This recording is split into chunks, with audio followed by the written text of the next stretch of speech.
जय हिंद दर्शकों, मैं राघव इन्वेस्टमेंट पाठशाला में एक बार फिर से आपका स्वागत करता हूं। यहां हम सीखते हैं इन्वेस्टमेंट बेसिक से एडवांस लेवल तक। आज के वीडियो में हम एक बहुत ही महत्वपूर्ण रेशो के बारे में बात करेंगे, प्राइस टू अर्निंग रेशो यानी कि पी रेशो। तो जब भी आप किसी कंपनी के शेयर्स खरीदते हैं तो उस वक्त आपको ये जानना बहुत जरूरी होता है कि आप जिस भाव में किसी कंपनी के शेयर्स खरीदने जा रहे हैं वो उचित है या नहीं है। वो कहीं वो भाव ज्यादा तो नहीं है, अगर कम है तो कितना कम है, कितने फायदे में वो शेयर आपको मिल रहा है, ये जानने की में आपको हेल्प करता है पी रेशो। तो आइए शुरुआत करते हैं। पी रेशो को जानने से पहले आपको ईपीएस जानना जरूरी है। What is EPS, earning per share, ये भी हम जानेंगे। हम बेसिक अंडरस्टैंडिंग लेंगे पी रेशो की और क्या क्या इंपॉर्टेंस है पी रेशो के वो हम जानेंगे, और अलग अलग सेक्टर की कुछ कंपनीज के पी रेशो भी हम एनालाइज करेंगे, और सबसे आखिरी में हम पी रेशो के ग्राफ को देखेंगे और उसको देखकर हम क्या पता लगा सकते हैं ये हम जानने की कोशिश करेंगे। तो आइए शुरुआत करते हैं ईपीएस यानी कि अर्निंग पर शेयर्स के साथ। अब अर्निंग पर शेयर ऑफ और EPS indicates the profitability of a company. तो इसका मतलब कि ईपीएस का यहाँ फॉर्मूला भी दे रखा है, EPS equal to company net income divided by total number of shares. तो अगर हम बहुत सरल भाषा में समझने की कोशिश करें तो प्रति शेयर किसी कंपनी की कितनी इनकम हुई उसी को हम ईपीएस कहते हैं। तो उदाहरण के लिए कि सोचिए कंपनी ने एक साल में 1000 रुपए की नेट इनकम की, मतलब 1000 की इनकम हुई एक कंपनी की एक साल में, और उस कंपनी के टोटल नंबर ऑफ शेयर्स कितने हैं 100। उदाहरण के लिए कमाए कंपनी ने कितने हैं 1000 रुपए और टोटल नंबर ऑफ शेयर्स कितने हैं 100।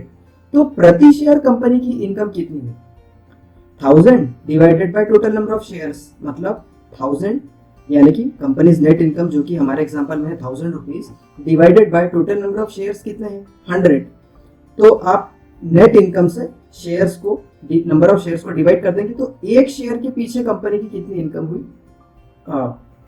वो हमें पता चल जाएगा। अब ये हम पता क्यों कर रहे हैं, तो देखिए अगर आपने किसी कंपनी के शेयर खरीदे गए, मान लीजिए आपने किसी कंपनी का एक शेयर खरीद रखा है मात्र, अब उस कंपनी ने टोटल कितनी इनकम की इससे आपको ज्यादा मतलब है या एक शेयर पर कंपनी की इनकम कितनी है, क्योंकि आपके पास तो एक ही शेयर है। तो अगर टोटल कंपनी ने लाखों करोड़ों रुपए भी कमाए हैं तो क्या उससे आपको उतना ज्यादा मतलब है, या आपको उस पॉइंट वो पॉइंट आपके लिए ज्यादा इंपॉर्टेंट है कि आपके एक शेयर की हिस्सेदारी पर कंपनी ने कितना कमाया, क्योंकि आप तो एक शेयर के मालिक हैं। तो इसीलिए हम ईपीएस निकालने की कोशिश करते हैं। इसका मतलब ही क्या होता है, अर्निंग पर शेयर।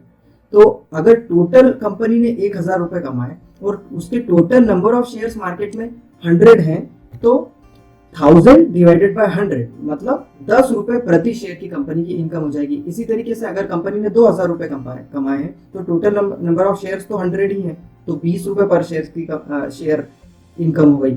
तो अर्निंग पर शेयर यानी कि ईपीएस कितना हो गया 20 रुपए। इसी तरीके से कंपनी ने अगर 5000 रुपए कमाए हैं और टोटल नंबर ऑफ शेयर्स है 100, तो 50 रुपए ईपीएस हो गया।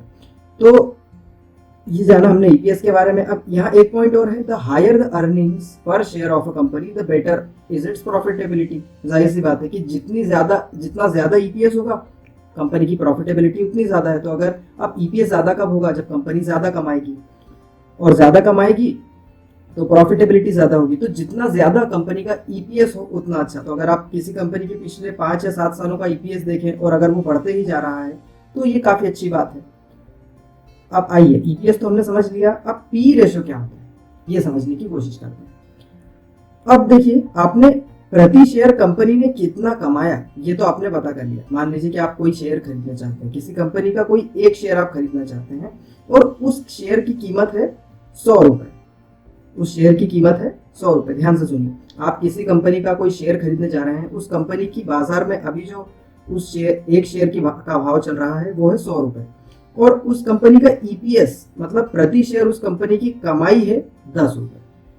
तो सोच देखिए मार्केट में कंपनी का भाव कितना चल रहा है 100 रुपए और कंपनी की कमाई कितनी है 10 रुपए। तो यहाँ पर जो आप कंपनी की जितनी अर्निंग है उससे कितना गुना पैसा उस शेयर के लिए दे रहे हैं। कंपनी ने कितने कमाए थे 10 रुपए एक शेयर पे, लेकिन उसी एक शेयर पे जिससे कि कंपनी 10 रुपए कमा रही है उसके लिए कंपनी का भाव मार्केट में कितना चल रहा है 100 रुपए। मतलब जितना कंपनी की अर्निंग कैपेसिटी है उससे 10 गुना पैसा मार्केट में आपको देना पड़ेगा, तब आप उसका एक शेयर ले पाएंगे। तो वही पी रेशो कहलाता है, market price of a share divided by earning per share. मतलब हमारे एग्जांपल में मार्केट प्राइस कितना है, 100 रुपए, और ईपीएस मतलब कमाई कितनी है, 10 रुपए, तो 100 डिवाइडेड बाय 10, तो पी रेशो कितना हो गया, 10। एक और एग्जांपल से समझते हैं।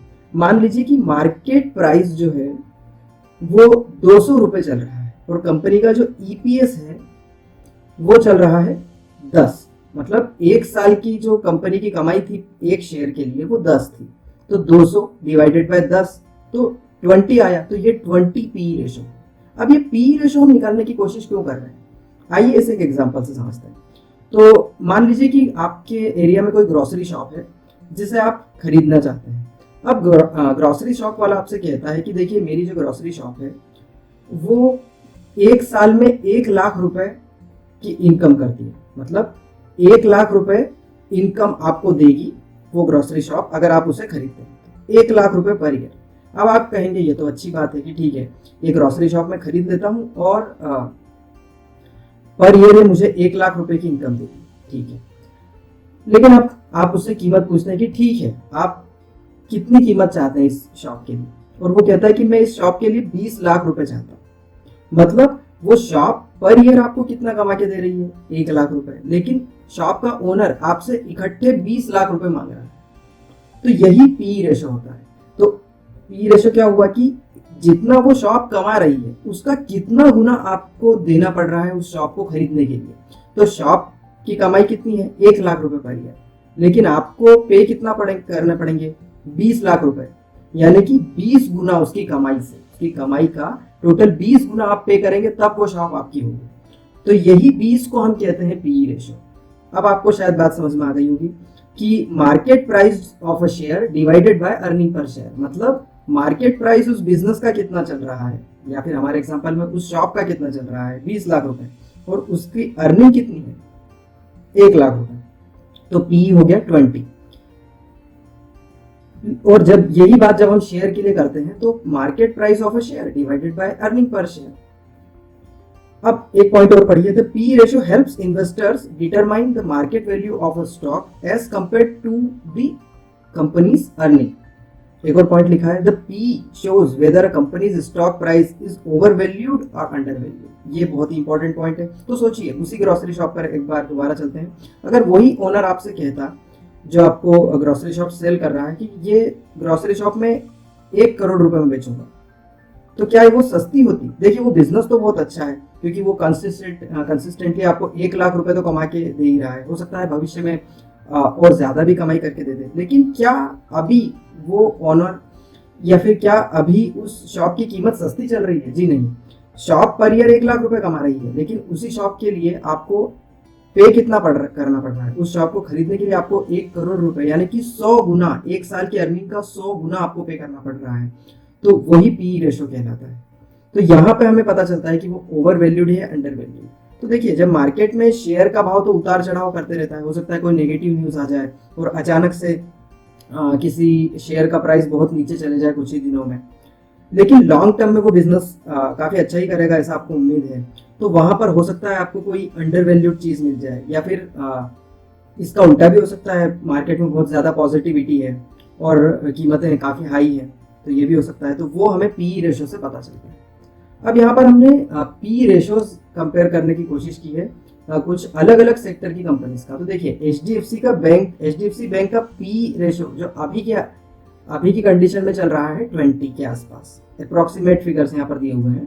तो 20 पॉइंट समथिंग पी अभी चल रहा है। तो इसका क्या मतलब हुआ? हमारे एग्जांपल से आप फिर से सोचने की कोशिश कीजिए। इसका ये मतलब हुआ कि एचडीएफसी बैंक जितनी अर्निंग कर रही है उसका 20 गुना आपको चार्ज कर रही है एक शेयर के लिए। तो अगर इसका मतलब एक बार फिर से एग्जांपल से समझने की कोशिश कीजिए कि अगर एचडीएफसी बैंक एक रुपया प्रति शेयर कमा रही है तो वो 20 रुपया प्रति शेयर का भाव चार्ज कर रही है, ये इसका मतलब, यानी कि 20 गुना अपनी अर्निंग का। वहीं आईसीआईसीआई प्रूडेंशियल का आप पी रेशो देखेंगे तो 59।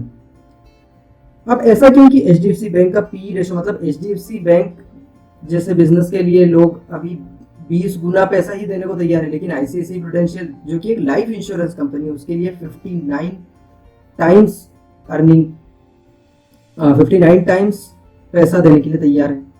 सोचिए। अब वहीं आगे हम हिंदुस्तान यूनिलीवर लिमिटेड यानी कि HUL की बात करें तो वहां पर उसका पी रेशो अभी चल रहा है 69।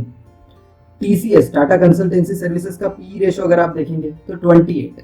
उसी तरीके से बजाज ऑटो का सिर्फ 18 और सन फार्मास्यूटिकल जो कि एक फार्मा कंपनी है उसका पी 167 चल रहा है।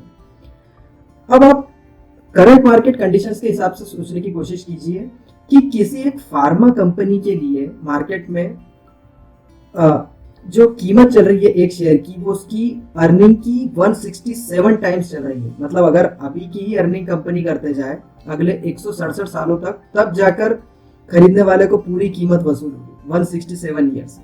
तो ऐसा क्यों? तो ऐसा मार्केट में होता रहता है। तो जो अभी की कंडीशन है उसमें हर किसी को लग रहा है कि फार्मा कंपनी सब दिन दूनी रात चौगुनी तरक्की करेगी और बहुत आगे जाएगी, ऐसा लोगों को लग रहा है। तो लोग उसके लिए काफी ज्यादा डिमांड क्रिएट कर चुके हैं और इस वजह से जो शेयर का भाव है वो इतना ज्यादा हो चुका है। वहीं पर अगर हम बजाज ऑटो के पी की बात करें तो सिर्फ 18 का पी। तो इसका क्या मतलब हुआ कि जितना बजाज ऑटो के एक शेयर की कमाई होगी, मतलब बजाज ऑटो की जितनी अर्निंग है उससे सिर्फ 18 गुना पैसा लोग देने को तैयार है उसके एक शेयर के लिए। तो अगर आप बजाज ऑटो के शेयर होल्डर हैं, मतलब आप बजाज ऑटो कंपनी के मालिक हैं, तो बजाज ऑटो साल के अंत में जितना कमा कर देगी उससे 18 गुना उसके शेयर की कीमत चल रही है। तो अब आप ऐसा अंदाज तो लगा ही सकते हैं कि अभी की कंडीशन में हो सकता है ऑटोमोटिव इंडस्ट्री ज्यादा डिमांड में नहीं हो, उसकी जगह सन फार्मास्यूटिकल कंपनी बहुत ज्यादा डिमांड में है, क्योंकि ये फार्मा कंपनी है और हर किसी को लग रहा है कि फार्मा कंपनी बहुत अच्छा परफॉर्म करने वाली है आगे जाके। तो इसी वजह से लोग इतना ज्यादा पे करना चाहते हैं उसके शेयर के लिए, उसके एक शेयर के लिए। तो ये हमें पी रेशो से पता चला। इसी तरीके से आप अलग अलग कंपनीज का एनालिसिस कीजिए और सोचने की कोशिश कीजिए या फिर नेट पर सर्च कीजिए, अलग अलग आर्टिकल्स पढ़िए और ये सोचने की कोशिश कीजिए कि क्यों अभी लोग HDFC बैंक के लिए सिर्फ 20 गुना पैसा दे रहे हैं और ICICI प्रूडेंशियल जो कि एक लाइफ इंश्योरेंस कंपनी है उसके लिए 59 टाइम्स पैसा देने को तैयार है। एक हिंट में देता हूँ, हो सकता है अभी लोगों को लग रहा हो कि लाइफ इंश्योरेंस का बिजनेस बहुत ज्यादा फलने फूलने वाला है। अभी की कंडीशन की वजह से हो सकता है लोगों में डर की भावना पैदा हुई हो और उस वजह से लोगों में ऐसा विश्वास हो गया हो कि जो लाइफ इंश्योरेंस कंपनीज है वो काफी अच्छा परफॉर्मेंस करेगी आगे आगे आने वाले समय में, और इसलिए हो सकता है शायद 59 टाइम्स पैसा लोग देने को तैयार है। तो ये है पी रेशो का इंपॉर्टेंस। तो अलग अलग सेक्टर्स के अलग अलग कंपनीज को एनालिसिस कीजिए, तब आपको ये नॉलेज मिलेगा कि पी रेशो आखिर होता क्या है और किस तरीके से पब्लिक सेंटिमेंट्स इसे अफेक्ट करते हैं। आइए आगे चलते हैं। अब यहाँ पर हम पी ग्राफ देख रहे हैं HDFC बैंक का, सिर्फ एग्जांपल के लिए। यहाँ पर कोई रिकमेंडेशन नहीं है HDFC बैंक के स्टॉक के लिए, लेकिन सिर्फ एक एग्जांपल हम ले रहे हैं पिछले एक साल का। तो देखिए ये लगभग पिछले एक साल में पी रेशो में क्या क्या फेरबदल हुआ HDFC बैंक के, वो मैंने दिखाने की कोशिश की है। तो देखिए एक साल पहले HDFC बैंक का पी रेशो लगभग 48 से थोड़ा 48 के आसपास था और फिर बढ़ के 50 से भी ऊपर चले गया। लेकिन आज की तारीख में जैसा कि हमने देखा कि वो घट के 20 के आसपास आ गया। अब ऐसा क्यों हुआ? ऐसा इसलिए हुआ, इसके मल्टीपल रीजंस हो सकते हैं। पहले रीजन तो ये कि करंट मतलब साल के शुरुआत में जो प्रॉब्लम्स हुई उस वजह से शेयर की कीमत में काफी कमी हुई ही थी, जाहिर सी बात है। लेकिन क्या अर्निंग में कंपनी की कमी हुई थी? जी नहीं, अर्निंग तो जो पहले थी बाद में जरूर कमी हुई, लेकिन साल के शुरुआत में एकदम से क्या अर्निंग कम हो गई थी? जी नहीं, अर्निंग अगले कुछ क्वार्टर्स में कम हुई थी। तो अर्निंग उतनी ही रही, लेकिन शेयर की कीमत नीचे चली गई, जिस वजह से पीई भी नीचे चली गई। और उसी तरीके से ये जो ब्लू ग्राफ है ये अर्निंग दिखा रहा है। तो देखिए अक्टूबर 2019 में ये EPS दिखा रहा है। ये देखिए TTM EPS, यानी कि ये ग्राफ जो है ये जो बार्स है स्काई ब्लू, ये आपको अर्निंग पर शेयर बता रहा है। तो देखिए अक्टूबर 2019 में 40 के आसपास का EPS था, वही बढ़ के फरवरी 2020 में 43 के आसपास हो गया था। और इसी तरीके से अभी अगस्त 2020 में अगर हम देखें तो 52 के आसपास का ईपीएस। तो देखिए एक तरह ईपीएस बढ़ रहा था और कंपनी का प्राइस जो है मार्केट में वो कम हो रही थी। इसी वजह से पी में जो पी का जो ग्राफ हमने देखा वो नीचे जाता हुआ दिखा। तो ये हमने 1 साल का ग्राफ देखा है। अगर आप 3 या 5 साल का ग्राफ देखना चाहें तो आप screener.in पर आप जाकर इसे देख सकते हैं। ये वहीं का स्क्रीनशॉट में दिखा रहा हूँ। www.screener.in पर आप जाइए और HDFC बैंक को सर्च कीजिए या आपका कोई और पसंदीदा शेयर सर्च कीजिए और उसका 3, 5 साल, 1 साल ऐसे अलग अलग प्राइस टू अर्निंग ग्राफ को देखने की कोशिश कीजिए।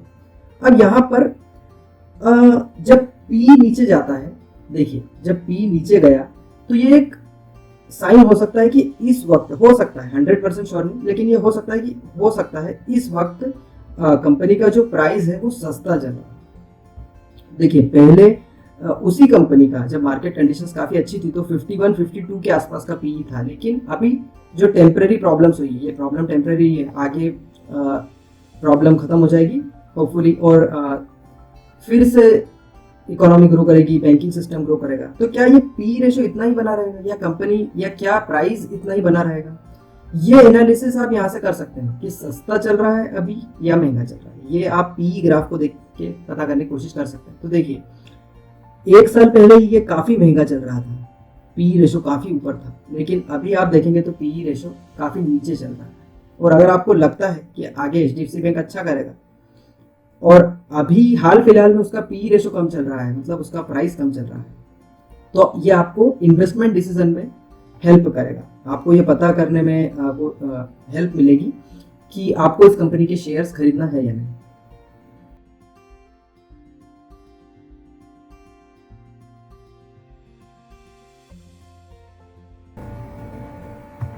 तो आज हमने पी रेशो के कुछ बेसिक्स के बारे में जानने की कोशिश की। अगर आपको समझने में थोड़ी कठिनाई हुई हो या कोई डाउट आपका हो तो कमेंट ज़रूर कीजिए। इसके अलावा वीडियो को लाइक कीजिए, शेयर कीजिए अपने फ्रेंड्स के साथ और चैनल को ज़रूर सब्सक्राइब कीजिए ताकि आगे भी ऐसी महत्वपूर्ण जानकारी आपको समय समय पर मिलती रहे। अगले वीडियो तक के लिए मुझे आज्ञा दीजिए। जय हिंद।